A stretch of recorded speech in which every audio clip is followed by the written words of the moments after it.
Hello students, welcome back to my channel Shiksha competition.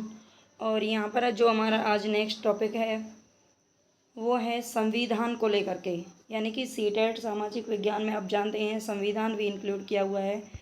तो संविधान से जो भी क्वेश्चंस बनते हैं वो हमने यहाँ पर एक बार रिवाइज करने की कोशिश करेंगे। तो चलते हैं अपने वीडियो की तरफ। प्लीज़ जिन्होंने चैनल को सब्सक्राइब नहीं किया है वो ज़रूर कर लेना, है ना। बस यही रिक्वेस्ट है आपसे कि चैनल को आप जाते जाते सब्सक्राइब ज़रूर करके जाएं और वीडियो को प्लीज़ लाइक कर दें।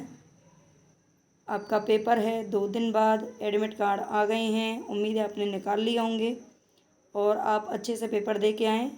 ये मेरी तरफ से सीटेट के लिए लास्ट क्लास होगी, तो आगे फिर देखते हैं हम और किसी चीज़ के लिए मिलते हैं। आप चैनल को सब्सक्राइब ज़रूर कर लेना। जाते जाते बार बार मैं आपसे यही कहूँगी कि ऑल द बेस्ट, आपका सीटेट ज़रूर क्वालिफाई हो जाए।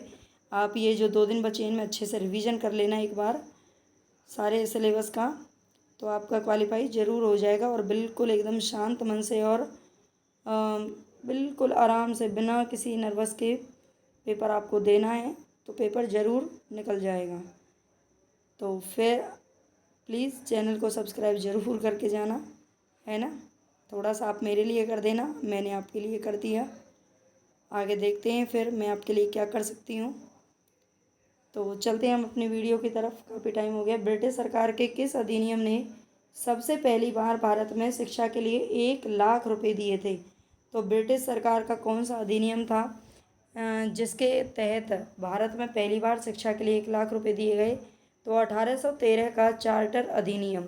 1813 का जो चार्टर अधिनियम था उसके तहत भारत में 1 लाख रुपए शिक्षा पर खर्च करने के लिए दिए गए थे। किस एक्ट के तहत केंद्र में द्वैध शासन प्रणाली को लागू किया गया था?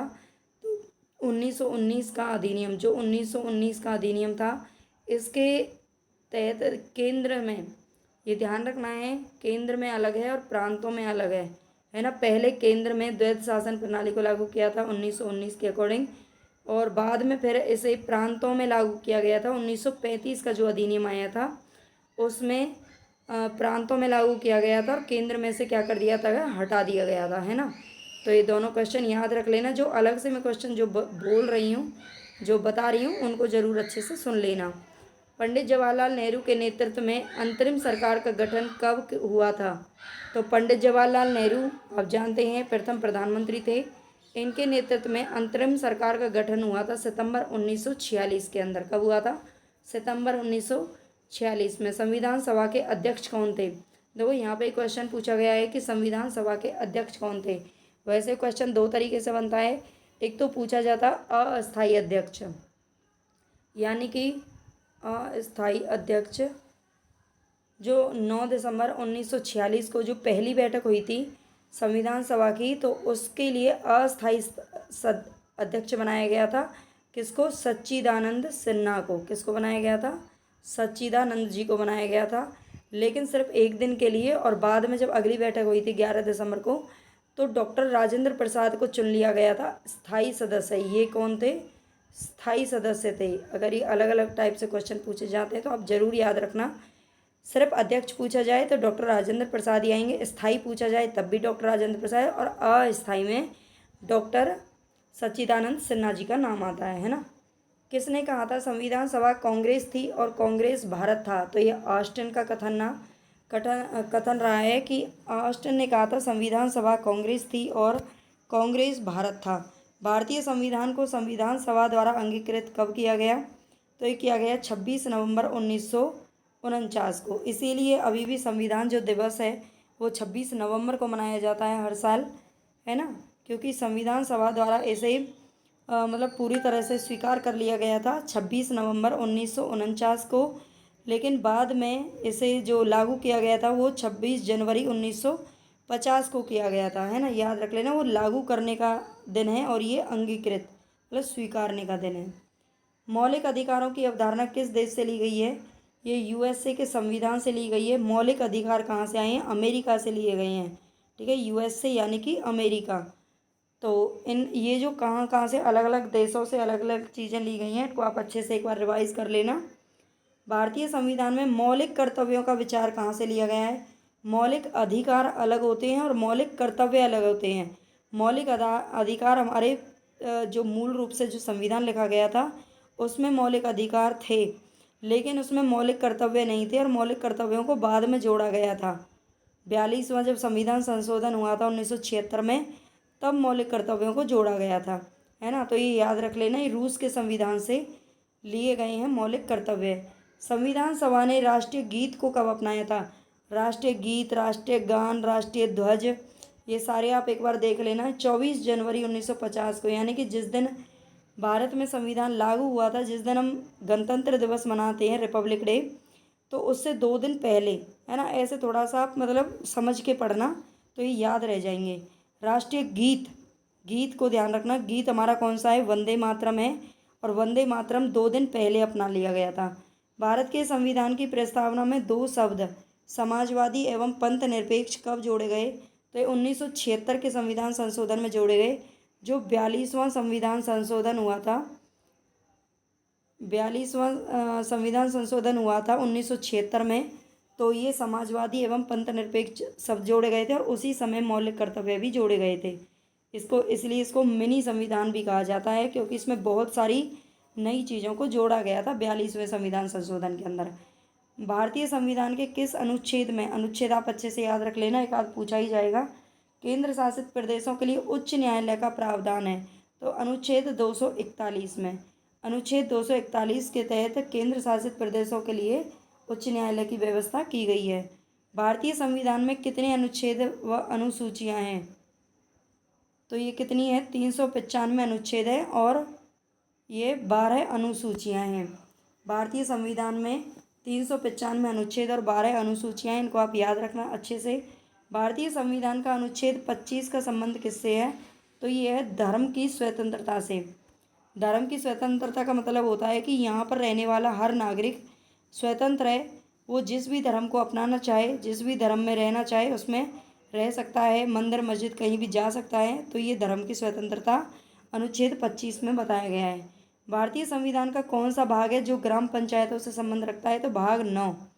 कौन सा है? भाग 9। ठीक है, ये याद रखना, इस टाइप से लिखे आते हैं रोमन नंबर में, तो इनको भी आप अच्छे से याद रख लेना, है ना। ग्राम पंचायतों से संबंध रखता है भाग 9। भारत एक गणतंत्र है, इसका क्या अर्थ है? तो भारत में वंशानुगत शासन नहीं है। जैसे पहले होता था कि एक राजा बन गया, फिर उसके बाद उसका जो उत्तराधिकारी जिसको वो चुन लेता था, उसका बेटा राजा बन गया, फिर उसका बेटा, फिर उसका बेटा या उसका भतीजा, ऐसे भाई भतीजा का शासन चलता रहता था।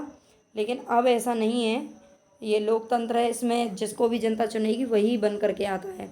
तो इसीलिए वंशानुगत शासन नहीं होने की वजह से क्या है? गणतंत्र देश है। संविधान का कौन सा अनुच्छेद बच्चों के शोषण का निषेध करता है? यानी कि बच्चों के शोषण के विरुद्ध है। कौन सा अनुच्छेद? अनुच्छेद 24। ठीक है, ये भी खूब पूछा जाता है। बाल मजदूरी करना या बच्चों को फैक्ट्रियों में उसमें लगा देना, ये अनुच्छेद 24 में इसका क्या करता है?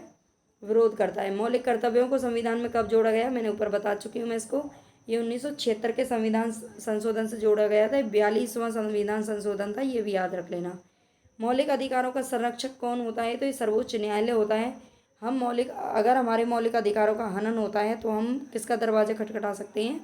सर्वोच्च न्यायालय का। भारत में नागरिकों के मौलिक अधिकारों में 1 मिनट, भारत में नागरिकों के मौलिक अधिकारों में संशोधन कौन कर सकता है? तो ये संसद कर सकता है, पार्लियामेंट। ये ध्यान रखना, मौलिक अधिकारों की जो रक्षा करता है वो सर्वोच्च न्यायालय करता है, लेकिन उसमें संशोधन अगर कोई करना चाहे तो कौन कर सकता है? ये संसद कर सकती है, इतना अधिकार उसको होता है। भारतीय संविधान में कल्याणकारी राज्यों के विचार को किस में सम्मिलित किया गया है? तो राज्य के नीति निर्देशक तत्वों में किया गया है। ठीक है, भारतीय संविधान में जो कल्याणकारी राज्य हैं उनके विचार को किस में सम्मिलित किया गया है? नीति निर्देशक तत्वों में। राज्य के नीति निर्देशक तत्वों को लागू करना किसका कर्तव्य होता है? तो राज्य का कर्तव्य होगा, है ना। यहाँ राज्य के दिया हुआ है, इससे आप अच्छे से समझ सकते हैं। वैसे प्रीवियस क्वेश्चन है ये। संविधान में मौलिक कर्तव्यों को किसकी सिफारिश पर शामिल किया गया? तो स्वर्ण सिंह समिति की सिफारिश पर शामिल किया गया था। मौलिक कर्तव्यों को स्वर्ण सिंह समिति की सिफारिश पर शामिल किया गया। भारतीय संसद के कितने घटक हैं? तो राष्ट्रपति, लोकसभा एवं राज्यसभा, ये 3 घटक हैं भारतीय संसद के। ठीक है, सिर्फ लोकसभा और राज्यसभा से नहीं बनती संसद, उसमें राष्ट्रपति का भी होना जरूरी होता है। और लोकसभा और राज्यसभा कई बार हम भूल जाते हैं, इनमें सदन पूछ लिया जाता है कि निम्न सदन कौन सा है, उच्च सदन कौन सा है। तो इसको आप अच्छे से याद रख लेना। जो राज्यसभा होता है ये कभी ना भंग होने वाला सदन है, इसको उच्च सदन बोलते हैं। ठीक है, और जो लोकसभा है उसको भंग किया जा सकता है, ये निम्न सदन कहलाता है। क्या कहलाता है? निम्न सदन। ठीक है, ये ध्यान रख लेना। किसने कहा था भारत एक अर्ध संघात्मक राज्य है? तो एक के.सी. वियर ने कहा था कि भारत एक अर्ध संघात्मक राज्य है। बिना अनुमति के कितने दिन संसद से अनुपस्थित रहने पर किसी सांसद को अयोग्य घोषित किया जा सकता है? तो ये 60 दिन तक अगर कोई एमपी उसमें संसद में प्रवेश नहीं करता है, वो भी बिना बताए, है ना, बिना एप्लीकेशन दिए, तो ये क्या होता है, उसको अयोग्य घोषित किया जा सकता है, उसको बाहर निकाला जा सकता है। भारतीय संविधान के अंतर्गत कितने प्रकार का आपातकाल होता है? तो ये 3 प्रकार का होता है, इसको ध्यान रखना आप। भारतीय राजनीतिक प्रणाली को क्या कहा जाता है? तो अर्धसंघात्मक कहा जाता है। एक बार फिर मैं आपको याद दिला देती हूँ, अगर अभी तक आपने चैनल को सब्सक्राइब नहीं किया है तो प्लीज़ कर देना, है ना। ये सीटेट के लिए मेरी तरफ से लास्ट क्लास है, आगे फिर देखते हैं हम। आगे सीटेट जो दिसंबर में होता है उसके लिए मैं तैयारी ज़रूर करवाऊँगी और कंप्लीट करवाऊँगी। और वैसे उम्मीद करती हूँ कि आपका इसी बार क्वालिफाई हो जाए। आप टेंशन ना लेना, अच्छे से 2 दिन हैं अभी, रिवीजन कर लेना। और फिर भी आपका ये फर्स्ट अटैम्प्ट है या आपका अभी अपीयरिंग है, आपने अच्छे से तैयारी नहीं की है और आगे आप इसकी तैयारी करना चाहते हैं तो प्लीज़ चैनल से जुड़ें, यहाँ से आपको कंप्लीट तैयारी ज़रूर मिलेगी।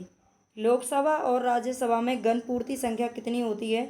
तो कुल सदस्य संख्या का 1/10 भाग, 1/10, यानी कि ये कहता है कि लोकसभा और राज्यसभा में जो सभा होती हैं और उसमें सदस्यों की संख्या, जो कुल सदस्य हैं, मान लीजिए उसमें 100 सदस्य हैं पूरे, और 100 सदस्य में से 10 का आना वहाँ पर बहुत ही ज़रूरी होता है, तो ये गण पूर्ति कहलाता है। ठीक है, एक वर्ष में कम से कम कितनी बार संसद की बैठक होना आवश्यक है? तो कम से कम 2 बार तो होनी ही चाहिए, है ना। भारतीय संविधान में अवशिष्ट शक्तियाँ किसमें सन्निहित होती हैं? तो ये संसद में होती हैं। कहीं राष्ट्रपति मत कर देना यहाँ पे। भारतीय संविधान में अवशिष्ट शक्तियों का मतलब है जो शक्तियाँ लोकसभा के पास नहीं है, राज्यसभा के राष्ट्रपति के पास नहीं है, वो किस में सन्निहित होती हैं? वो संसद में होती हैं। भारत के राष्ट्रपति पर महाभियोग ये अनुच्छेद 60 के अकॉर्डिंग लगाया जाता है। अनुच्छेद 60 में भारत के राष्ट्रपति पर महाभियोग चलाने की प्रक्रिया लिखी हुई है। कम से कम कितने दिन की पूर्व सूचना आवश्यक है? तो कम से कम 14 दिन पहले राष्ट्रपति को ये बताना पड़ेगा कि हाँ भाई, हम आपके ऊपर क्या लेके आने वाले, महाभियोग लाने वाले हैं। शून्यकाल संसदीय व्यवस्था किस देश की देन है? तो ये भारत की देन है। शून्यकाल से आप क्या समझते हैं? जो 12 से 1 बजे का, यानी कि 2 बैठकों के बीच का जो समय होता है ना, जो खाली समय होता है, जिसमें जो एमपी वगैरह होते हैं वो कुछ भी चर्चा कर सकते हैं, इसको बोलते हैं शून्यकाल। ठीक है, जैसे हमारा लंच होता है ना, है ना, बीच में, मतलब कहीं स्कूल वगैरह में कहीं पे लंच होता है बीच का, हम उसमें कहीं भी जा सकते हैं, आ सकते हैं, किसी से बात कर सकते हैं, तो वैसे ही बिल्कुल इसका शून्यकाल कहा जाता है इसको। भारत का राष्ट्रपति किसको अपना त्याग पत्र देता है? तो जाहिर सी बात है भारत के उपराष्ट्रपति को देगा, और अगर उपराष्ट्रपति नहीं है तो फिर किसको देगा? ये लोकसभा अध्यक्ष को देगा, है ना। और वो भी नहीं है तो ये मुख्य न्यायाधीश को, सुप्रीम कोर्ट का जो मुख्य न्यायाधीश है उसको देगा। और उपराष्ट्रपति किसको देता है? वो राष्ट्रपति को देता है। राज्यसभा का अध्यक्ष कौन होता है? तो ये भारत का उपराष्ट्रपति होता है, ये ध्यान रख लेना। संविधान के अंतर्गत प्रधानमंत्री किसके प्रति उत्तरदायी होता है? तो लोकसभा के प्रति उत्तरदायी होता है। ठीक है, किसके? लोकसभा के प्रति। संसद की स्थायी समिति के सदस्यों को लोकसभा एवं राज्यसभा से किस अनुपात में लिया जाता है? तो क्रमशः 2 और 1 के अनुपात में लिया जाता है। संसद की जो स्थायी समिति होती है उसके सदस्यों को लोकसभा से 2 और राज्यसभा से 1 के अनुपात में लिया जाता है। भारतीय संसद की सबसे बड़ी समिति कौन सी होती है? तो ये है प्राक्कलन समिति, जिसके सदस्यों का कार्यकाल 1 वर्ष का होता है। कितना? केवल 1 वर्ष का होता है। भारत में किसी राज्य के राज्यपाल को पद और गोपनीयता की शपथ कौन दिलाता है? तो कहीं इसमें आप राष्ट्रपति मत कर देना, मैं पहले राष्ट्रपति समझती थी, लेकिन ये राज्य के उच्च न्यायालय का मुख्य न्यायाधीश है। कौन है? राज्य के उच्च न्यायालय का, यानी कि जो हाई कोर्ट होते हैं, आप जानते हैं राज्य का अपना एक हाई कोर्ट होता है, और उसका जो मुख्य न्यायाधीश होता है उसका जो मुख्य न्यायाधीश होता है वो क्या करता है, राज्यपाल को पद और गोपनीयता की शपथ दिलाता है। किसी राज्य का राज्यपाल बनने के लिए आयु कितनी होनी चाहिए, तो कम से कम 35 वर्ष होनी चाहिए। स्वतंत्र भारत के किसी राज्य की सर्वप्रथम महिला राज्यपाल कौन बनी थी, तो ये थी सरोजनी नायडू। और अगर फर्स्ट हम सीएम की बात करें तो ये थी सुचेता कृपलानी। कौन थी, सुचेता कृपलानी थी, जो कि उत्तर प्रदेश की बनी थी। और ये भी सरोजनी नायडू जो थी ये भी उत्तर प्रदेश की बनी थी, है ना, दोनों को याद रख लेना आप। तो आई होप आपके लिए ये जो वीडियो है काफ़ी इम्पोर्टेंट रहे और आपके काम आए, बिल्कुल आनी चाहिए, तभी आपको कुछ लगेगा कि हाँ मैम ने कुछ कराया है। तो प्लीज़ चैनल को जाते जाते सब्सक्राइब ज़रूर कर लेना। और आपने अगर मेरी लास्ट वीडियोस नहीं देखी हैं तो प्लेलिस्ट बनी हुई है, वहाँ से आप देख सकते हैं, प्लेलिस्ट में चेक कर सकते हैं। जो भी आपके लिए हेल्पफुल हैं आप उनको एक बार रिवाइज़ ज़रूर कर लेना। बिल्कुल शॉर्ट नोट में मैंने कराया है और जो कंटेंट है वो भी एकदम बेस्ट में लेकर के आने की कोशिश करती हूँ आपके लिए। अगर थोड़ा सा आप सपोर्ट और करेंगे तो आपको और अच्छे से अच्छा कंटेंट यहाँ से मिल जाएगा।